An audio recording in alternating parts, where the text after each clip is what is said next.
Imagine you're boarding one of the most advanced planes in the world, a Boeing 787 Dreamliner. It's sleek, powerful, built with the latest aviation technology, and operated by a seasoned crew. You buckle your seatbelt, hear the engines hum to life, and feel the soft lift of takeoff. Everything seems routine, almost comforting. But just 180 seconds later, this marvel of engineering vanishes from radar, and 241 souls are gone. There's no warning, no storm, no hijack, no explosion. And when investigators dig deeper, the truth that begins to emerge doesn't just defy logic, it terrifies it. The black box goes silent. The engines ignore the pilots.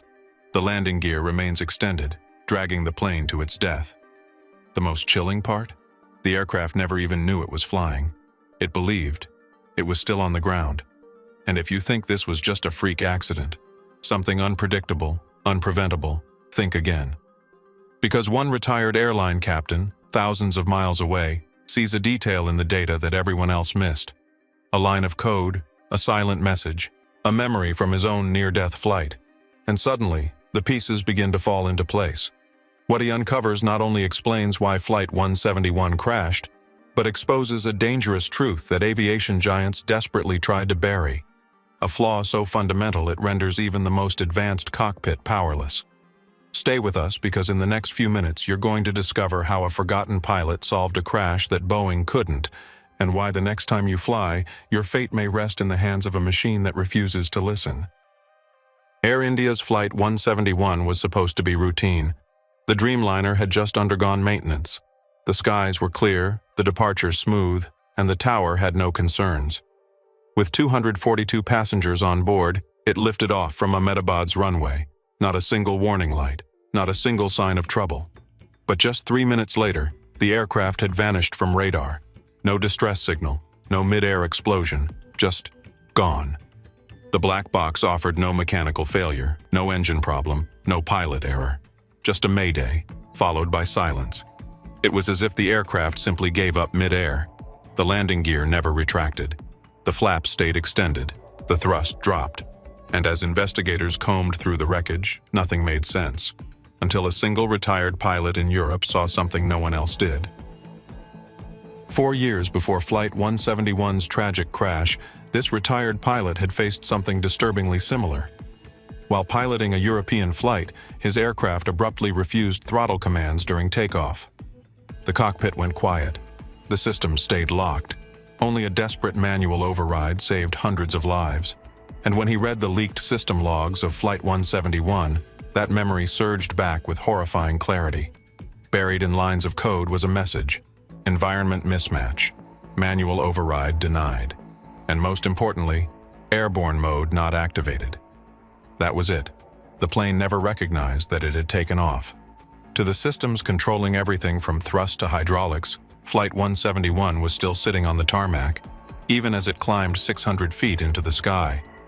The engines refused to respond, the flaps wouldn't retract, and the automated brain called FADEC, Full Authority Digital Engine Control, kept rejecting every command from the pilots with the same chilling phrase: thrust command invalid. This wasn't just a bug, this was ghost mode, when an aircraft believes it's still on the ground while it's already flying. The culprit was small, almost invisible to the public eye. It's called the weight on wheels sensor, or WOW for short. Nestled in the landing gear, its job is simple: to tell the aircraft if it's on the ground. But this one signal controls everything. If the WOW sensor sends the wrong data, the aircraft can fall into a logic loop. It won't retract the gear. It won't give full thrust. It can even block the pilots from taking manual control. That's exactly what happened to Flight 171, and when the plane's logic collapsed, it activated emergency protocols, including deploying the ram air turbine, RAT, despite no real power loss. It was as if the jet had entered a simulation it couldn't exit, a state where nothing made sense except the system's belief in its flawed reality. But what's even more horrifying is that Boeing and Air India had already been warned about this exact scenario. Engineers had seen simulations where FADEC ignored commands under similar conditions and dismissed them as too rare to fix. The update that could have prevented this was issued just 3 weeks before the crash, marked non-critical and never installed. With investigators stuck, families grieving, and corporations silent, the retired pilot kept digging. He compared the AI-17-1 crash to other incidents: a 2019 Dreamliner where rat deployed without cause, a domestic Air India flight that issued a "don't sink" warning mid-air, and dozens of near misses buried in internal logs. A pattern emerged. It wasn't random, it was systemic. He obtained a full version of the black box data, and it confirmed his worst fears. The system had realized something was wrong. The aircraft had tried to move, tried to respond, but was blocked by its own logic. And the final 8 seconds? Gone, erased, no data, no audio, just a metallic screech that didn't match any known system. It was as if the plane tried to fight back, but couldn't. And then came the most damning line of all: manual override denied. Not because of sabotage, not because of cyber attack, but because the system was designed to trust its own programming more than the people flying it.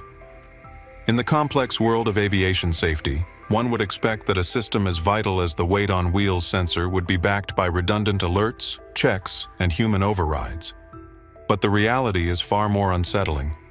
As the retired pilot dug deeper into FAA documentation and Boeing internal memos, he found a shocking absence. There was no cockpit alert to inform pilots that the WOW sensor had failed. The aircraft didn't just misinterpret its state, it kept the crew in the dark the entire time. This silence was by design. According to manufacturer guidelines, the WOW sensor was considered so reliable that failure alerts weren't necessary. Yet that same sensor controlled over a dozen critical systems. The crew of Flight 171 was battling an invisible enemy, one that provided no warning, no error code, no chance to intervene. And this wasn't an isolated incident. Multiple whistleblowers from within the airline industry stepped forward after the crash, revealing that minor WOW inconsistencies had been reported months before, only to be dismissed as intermittent faults. The tragedy wasn't a one-in-a-billion fluke. It was the inevitable result of treating software assumptions as infallible truths. To confirm his theory, the retired pilot turned to a former Boeing software engineer who had worked on the Dreamliner's systems architecture. Together, they built a digital replica of Flight 171's final minutes using open-source flight data, engineering blueprints, and leaked simulation logs. What they uncovered was devastating.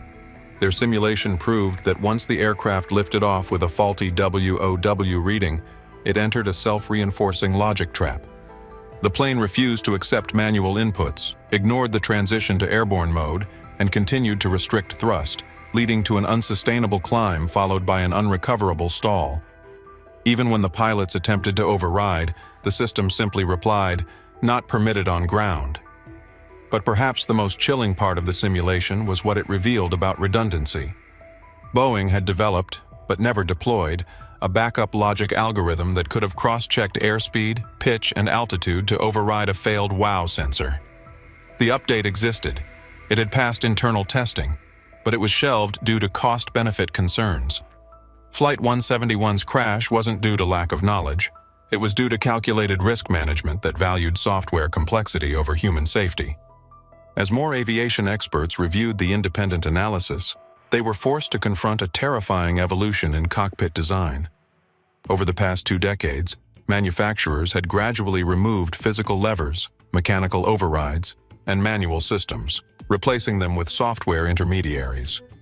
What once required the pilot's decision now required system permission.